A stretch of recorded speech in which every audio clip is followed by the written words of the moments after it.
Welcome to Built to Go, a van life podcast. I'm your host, Jeff Wagg, coming to you from the College of Curiosity. Thank you for joining me for episode 95. And this time we're going to talk about 10 reasons that vans suck. I'll explain. We're also going to talk about diesel heaters and why you might not want to hook them up to your fuel tank, a place to visit involving lots of wooden birds, a product review of something I thought I would never buy, a vacuum cleaner, and a resource recommendation that'll give you something nice. Hello everyone, thank you for joining me here. I'm at one of my favorite local cafes called Le Moon, which, despite its name, is actually a Mexican restaurant that makes wonderful smoothies, so pardon me. Very, very good. At any rate, I'm going to talk about 10 reasons vans suck. And by that I don't mean that vans suck.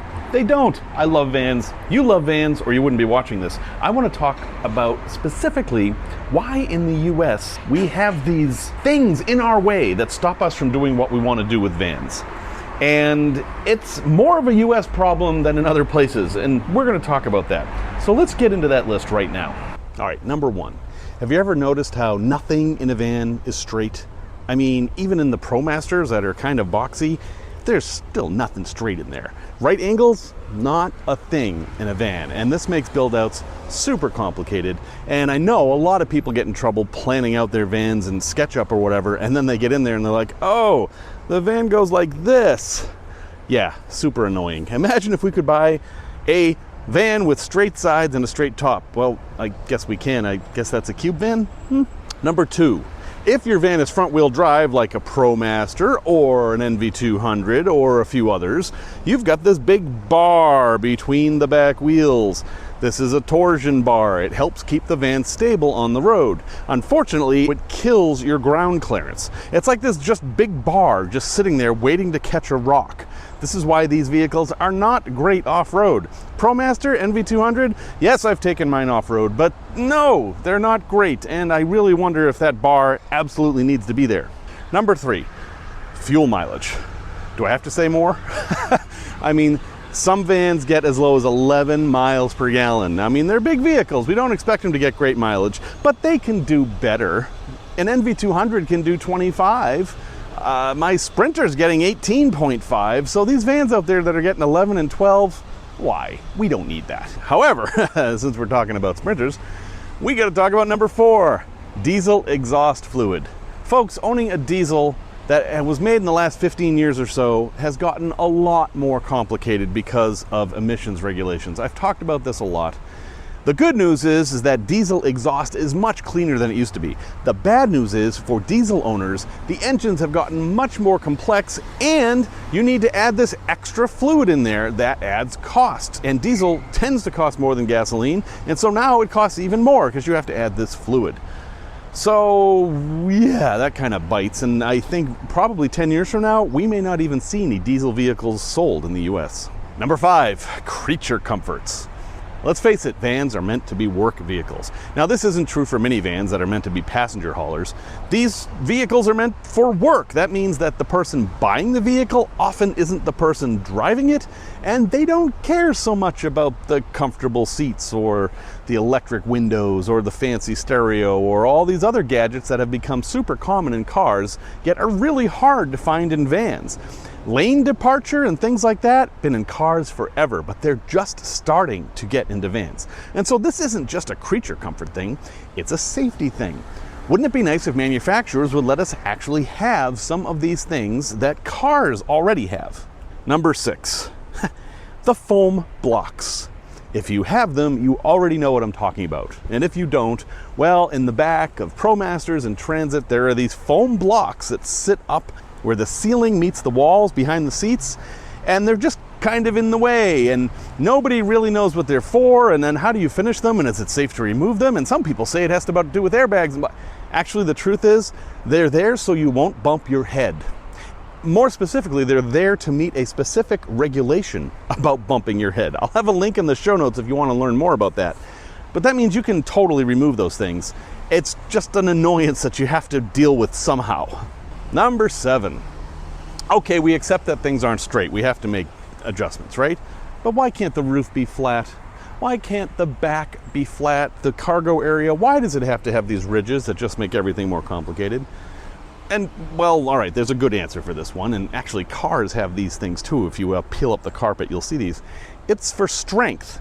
They can make the vehicle weigh less and still be just as strong if they add these corrugations in there. And while that makes it difficult to install a max air fan or whatever you're trying to install, that one actually kind of makes sense. But it's still pretty annoying when you're trying to install something. Number 8, and this is one that's pretty much gone away now, but dog houses. Maybe you like those big old American vans, you know, the Econoline and those old really big Dodge vans they used to have. Well, they all had little tiny fronts, and that's because you didn't generally work on the engine that way. If you pop the hood on an Econoline, for example, you're going to see a dipstick and a few fillers, but that's about it. Most of the engine is in with you under this thing called a dog house, and that means you have to work on your engine from inside your van. This is what is known as a trade-off. Although, in my Sprinter, which also has a short front, you can do all the work from under the hood. So I kind of wonder why they didn't always do that. Number 9, an odd obvious one, crash safety. Did you know that there are totally different standards for accident safety for vehicles that have passengers in them normally than for vehicles that are meant for commercial use? Vans and trucks are not as safe in a crash. And I know, you're looking at me saying, come on, Jeff, they're giant, they're huge, of course they're going to be safer.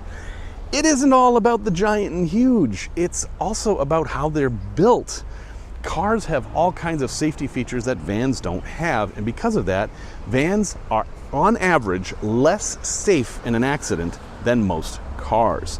It's true. You can look it up.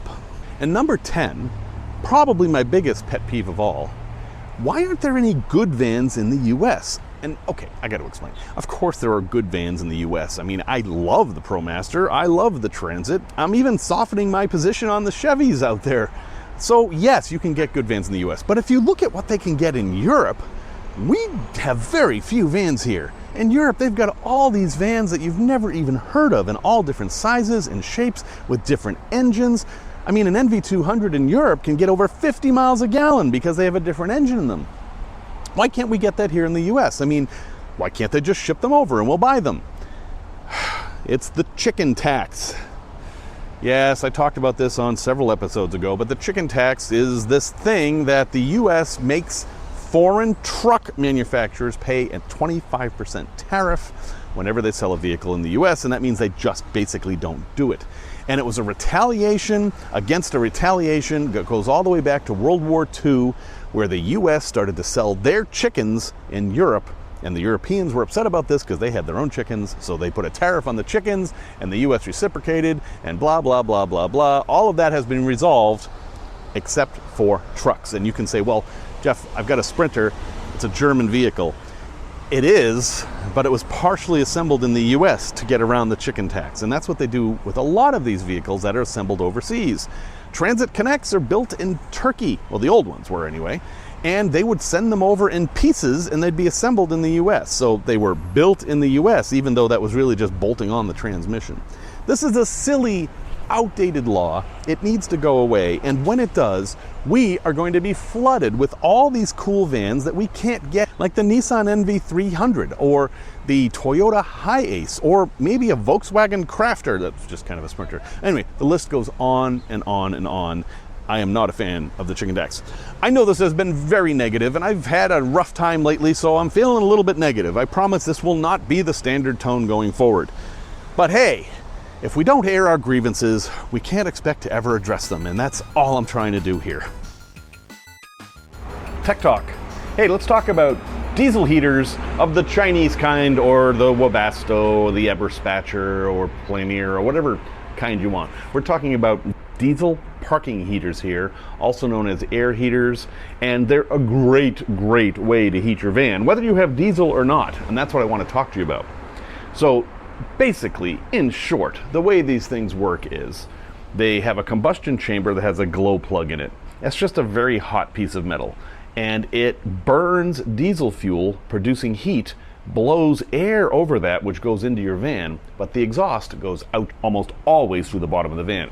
That means you get heat for your van with none of the problems that propane can have, such as, propane leaks and moisture being thrown in the air and carbon monoxide and all that stuff.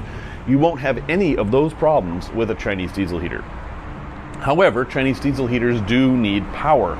They can draw as much as 10 amps when they start up, and then the blower motor does use some power. But most people find that after the initial startup, the blower motor isn't that big of a deal. But that's not what I really want to talk to you about today. If you are thinking about a Chinese diesel heater, I would ask you to reconsider the idea of tapping off the fuel tank. Now, if you have a diesel vehicle, it is possible to hook your diesel heater up to the fuel tank, your regular vehicle's fuel tank. Some of them even have a built-in way to do this. For example, Sprinter vans have a port at the top of the fuel tank that the diesel heater can draw from. And you put a pipe on it, and you want that pipe to go maybe 3/4 to the bottom of the tank, because you don't ever want to run out of fuel by running your diesel heater. You always want to have that thing be a little higher. But, and these are big buts, if you do this, you are going to be using the most expensive fuel you can, because the diesel fuel has a road tax on it, and you could use off-road diesel in your diesel heater. And you can only then use your diesel heater if your tank is full enough. And while I think that's an important safety measure, there might be a time when you're at 1/4 of a tank and, maybe you want to run the diesel heater for a little bit, but suddenly you can't because the intake is above the level of the diesel. That's not great. Also, dropping a diesel tank and adding that hookup for your Chinese diesel heater or whatever kind you're using, that's a lot of work. I've watched a bunch of videos of people doing this, and wow, I really don't think I'm up for that, especially in my circumstance of not having a garage or a place to work on my vehicle. Now, if you do decide to go that route because you think it's most convenient, you just have one tank to fill up, you don't take up any extra space inside, that's all fine. But for the rest of you, let me point out some of the advantages of using the tank that comes with it or a different tank. First off, you can use it in a gasoline vehicle. In the US, it's really hard to get gasoline-powered heaters like this. You can get them. They're not technically legal. There's no warranty service on them. And when you find them, they're very, very expensive. And be careful of the ones on eBay that say gasoline. Oftentimes, that's a mistranslation from the Chinese word for fuel. Be very careful of that. But that little tank actually gives you a lot of flexibility. For one thing, no matter how much diesel you have in your vehicle's fuel tank, you have its own separate supply. You can never run out of diesel for your vehicle because it's not coming from that source. Also, you can use different fuels in there. So if you have that tank, or another tank, a lot of people don't like the tank that comes with it, and that's fine. Also, by the way, you want to mount it so that the cap is on the top, not on the side. Anyway, you can put other kinds of fuel in it. You can put kerosene, you can put off-road diesel, you can use a mix, because this thing isn't running an engine, it's just burning. So anything that burns similar to diesel fuel is going to be just fine. Now, yes, you have to be careful because some things will create more soot than others, etc., etc. But having that flexibility is great. I mean, I can imagine being in a Walmart parking lot in the middle of the night, and it's a 24-hour Walmart, and there's no gas station anywhere near, and you're freezing, but you want to run your heater, and you can just go inside and buy some kerosene. I could imagine that happening. So, these are things to think about if you're going to do a Chinese diesel heater. I highly recommend them. I think they're a great solution. But don't jump to the conclusion that you absolutely need to hook it up to your vehicle's tank. It's not true, and it may actually not be the way you want to go. Tales from the road. Yeah, I'm due a good tale. So I needed a fuse. Just a fuse. Little fuse. Well, 40 amp fuse. All right, a fairly large fuse. But the size of the fuse doesn't matter, except that a fuse that large, a 40 amp fuse, and I'm just talking about an ATC fuse here, the normal kind of fuses, you can only get at auto parts stores. Generally, you won't find them at any place else. So I go to AutoZone, which is the closest auto parts store to me, and I pull into the parking lot. And while I'm driving there, I'm behind this truck, and it's this big dump truck, and it doesn't look like it's in the greatest of repair, and I'm starting to smell this strong smell of diesel, and I'm like, oh God, all right. So, I flip the thing on to recirculate, I pull into AutoZone, I get my fuse, I come out, and I notice, I don't know, some kind of little puddle under the ambulance. And I don't think much of it. Air conditioning makes puddles, and I had just spilled water in the back, and I thought maybe that had found its way out. Whatever, I'm not too worried about it. But because I'm cautious, I backed up into the space right behind mine. I checked there was nobody in the way, and I took a look at the puddle, and it was kind of a lot of liquid. So I got out to look at it, and I noticed that there was now a puddle under my ambulance. So yes, the ambulance is leaking something. What is it? Well, there's two ways to tell what a vehicle is leaking. One is by color, and another is by smell. And I guess a third is by texture. So I go to this big puddle, and I stick my fingers in it, and I'm like, okay, it's an oil, but it's clear. And then I smell it, and I'm like, oh, it's diesel. I'm blaming that truck in front of me for the diesel smell, but no, it's coming out of my engine. And I look under the ambulance, and it's literally raining diesel fuel. Now, the ambulance has been pretty much sitting in its parking space for a week. I haven't really driven it anywhere. I haven't done any engine work whatsoever. I haven't done anything inside. And I'm like, what could I have done? Is there some way I could have, sent a screw into a fuel line? Or did rats get up in there and chew something? I mean, I don't know. So I opened the hood, because that's what you do. And I fully expected to open the hood and look in there and say, yep, that's an engine, and have absolutely no idea what was going on. But I did notice that the top of the engine under the air cleaner was kind of oily, and it smelled like diesel, and it looked like the diesel was coming out of the top of the engine.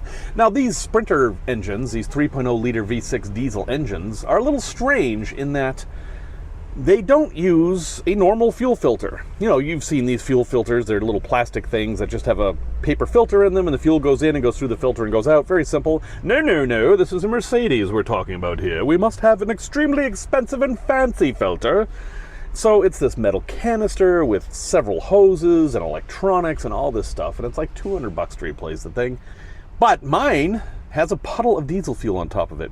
Now, the good thing about this is that gravity works, and if you can find the highest point of a leak, well, that's pretty much going to tell you where the leak is. Leaks aren't generally going to go up. So, since this was sitting on the top of the fuel filter, it was my fuel filter that was leaking. And I've never replaced the fuel filter in this thing, although I probably should. So I wasn't entirely sure how the connections worked, but I stuck my hand under the air cleaner and wiggled around, and boop, there was a part that was completely detached. Well, how did that happen? Well, I took a close look at it, and the two clips that are on this part that snap it into the fuel filter are totally broken off. They're gone, and it looks like they've been gone forever. So I literally took a hammer, and hammered it back into place, and now everything's fine. That's it, everything's fine. Except that it isn't. I have to replace that part. Anyway, there's a couple of lessons here. One of them is obvious, is that if you buy an older van, especially one that was owned by somebody else, I mean, I guess all older vans, but you know what I mean. Anyway, you're going to run into stuff like this where people have done stuff that's been kind of stupid. And apparently somebody replaced the fuel filter in the past and broke these clips off and just thought, it stays in good enough. Now, I've been driving this thing for thousands of miles and it hasn't popped off, but this isn't the worst thing in the world that can happen, but it's spraying diesel fuel all over the engine, including the hot parts. This absolutely could have caused an engine fire. So I am grounding my vehicle. I'm not going anywhere until I replace these clips and that thing is held in. But the other part is, this happened to me right when I'm on a low point of the van. I mentioned this last week, that I'm not thrilled with the van right now. I will be. I am going to get there, but I'm not there right now. And then this sudden semi-catastrophic thing. It was catastrophic in that I couldn't drive the van anywhere. It was only a little bit catastrophic because I was able to figure out what it was pretty quickly. But, I mean, I totally understand how people just throw their hands up and say, I'm done with this. I'm done with it. I'm sick of it. I'm done with it. I get it. I get it. But one of the benefits of being older and having done stuff like this before is that you know, this too shall pass, and I can overcome this. And I'm thankful that I have watched enough YouTube videos and had enough experience that I can see simple little things like this for what they are, which is an annoyance. So I'll get the part, I'll put it on, and everything will be fine. until the next thing goes. And then I'll try to rely on my philosophy a little bit more than my emotions. Product review. You know, I never thought I would buy one of these things. It came up as a half-price deal on Alexa, and I was like, all right. It's a 12-volt vacuum cleaner. And you already know what I'm talking about. It's this little handheld vacuum cleaner that you plug into a cigarette lighter thing. But holy cow, this thing is great. The ones I've used in the past have been kind of crappy. You can add accessories, and they come in this really cute bag. And if you look inside, you'll see there's a hose, and it fits right in there. And there's an extender here, and a brush, and an extra filter, and then, you know, a little manual, and then even a brush to clean stuff with. Clean the thing with. So yeah, I really like this thing. And it was only 20 bucks on that lightning deal. Now, I imagine it's gonna be more when I actually list it in the show notes, of course, but hey, if you want a compact and pretty powerful 12-volt vacuum cleaner, and yes, it has a cord, you might want a cordless, but this thing from ThisWorx actually works. It's right, it does work. And heck, I like it. Again, link in the show notes. I love it.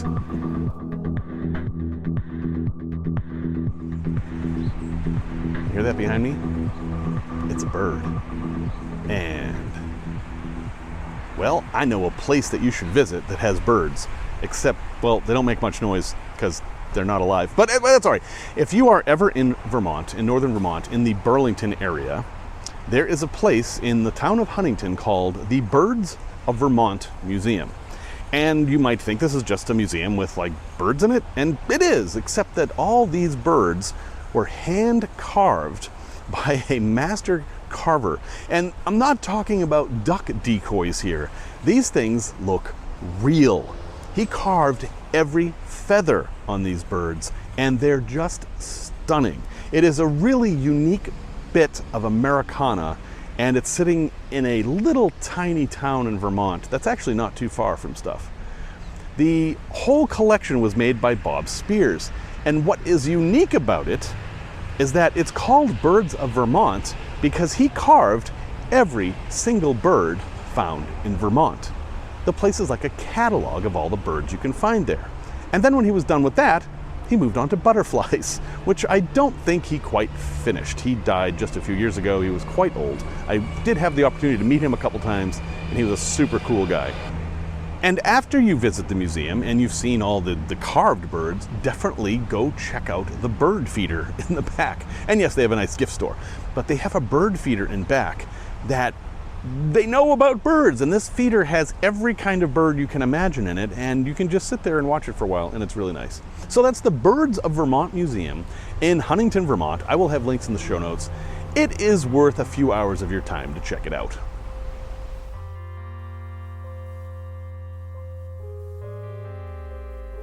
Resource recommendation. Hey, look at me. Here I am, standing in front of my van, and the hood's open. This is happening more and more often lately. It is not my favorite way to enjoy my van, but hey, this is gonna happen. If you buy an older van, you're gonna spend time trying to figure out what's going on with it. And I found a very good way to find resources for how to fix your van is on forums. Now, this is kind of an old school technology here. For all you kids in your 20s and whatever, you might think of forums as old school, but they have some distinct advantages over the newer technologies. Facebook and the like, yeah, you can get some advice there, but it's all over the place and it's hard to search for. YouTube is excellent for installation videos or things where you really need that visual element. For example, if you were trying to figure out how to take off this air cleaner right here, YouTube can help you out with that. It's actually pretty easy. But forums have more technical information, and the most important part is that it's instantly vetted. If you post a YouTube video and you're wrong, the only way anyone's going to find out is if, well, somebody puts something in the comments and then you happen to read it, or someone makes another video that you may never see. On a forum, if somebody posts a piece of information that's wrong, like they say, hey, I just put these tires in my van, and somebody else says, but dude, those tires don't fit your van. It all happens in real time, and it's all vetted by everybody in the forum. And yeah, sometimes that leads to arguments and whatever. That's just how people are. But you, as a lurker, I mean, you don't even have to participate in the forums, can go through there and get the information you want. And it was through forums that I was able to figure out exactly what was going on with my van and that leaky hose, how important it was, how to fix it, all the stuff I needed, including some part numbers, which was super important. So, it doesn't matter what kind of a van you have. Go to Google, type in, "This is my van," whatever van you have, and then the word forum, and search and see what's out there. There's a forum for every van, and it can be a very, very useful resource in a way that Instagram and Facebook and Twitter and everything, Discord, everything else can't. Forums are special. Try them out.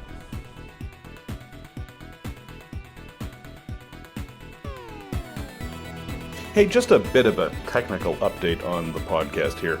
I am not happy with the quality of the podcasts since I have started doing the YouTube thing at the same time. My idea was that I would do the podcast and the video version of the podcast at the same time and try to make the content work in both places.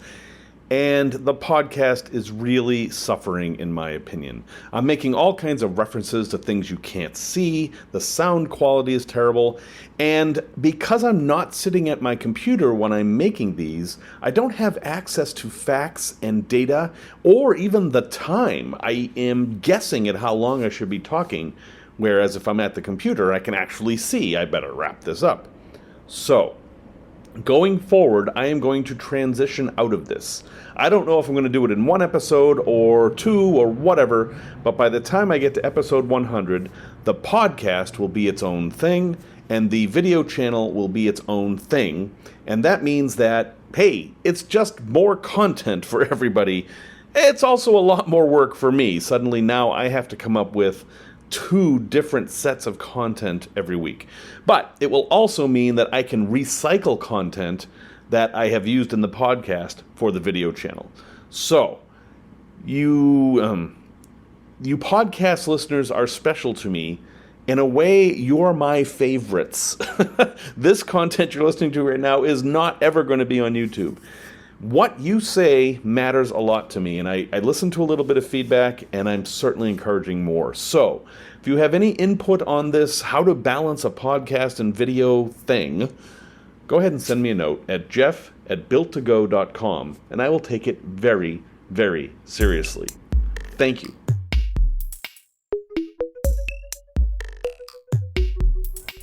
Thank you for watching and or listening to this episode 95. You can get a hold of me at jeff@builttogo.com. That's 2 T's, not 3, not 1. Music, as always, is by Simon Wagg. Next week, we're going to do something special, a little bit Halloween-y, and it's going to involve a lot of travel, so stay tuned for that. And until next time, remember the words of Mary Ann Rodmacher. I am not the same, having seen the moon shine from the other side of the world.